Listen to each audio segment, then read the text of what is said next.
આજે ગુજરાત સરકારના પ્રતિનિધિ મંડળ દ્વારા સંસદ દ્વારા રચાયેલી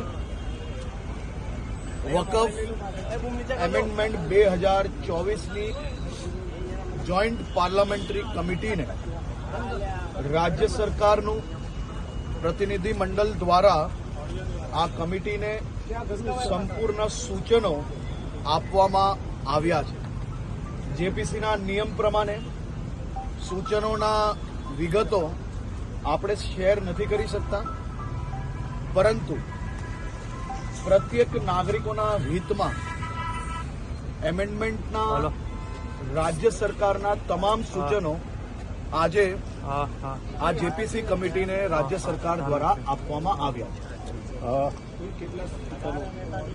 સૂચનોની સંપૂર્ણ માહિતી એ જેપીસીની કમિટીના નિયમ પ્રમાણે જેપીસી કમિટી દ્વારા સૌ મીડિયાને નિયમો મુજબ આપવામાં આવશે।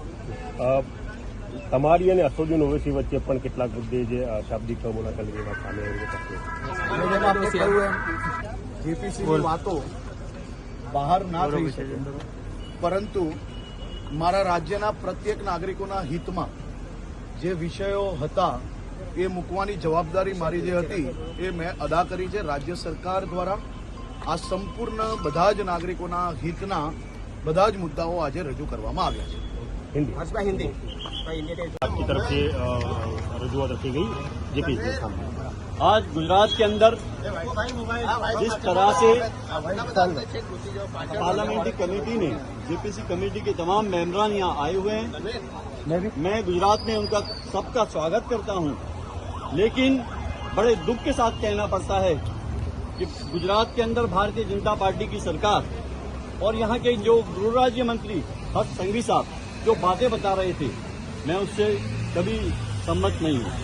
आज समग्र गुजरात के अंदर और समग्र भारत देश के अंदर मैं समझता हूँ कि मुस्लिम समाज ने जो ट्वीट के जरिए अपने मेल के जरिए लाखों करोड़ों की तादाद में मैसेज दिए कि ये बिल का हम विरोध कर रहे हैं।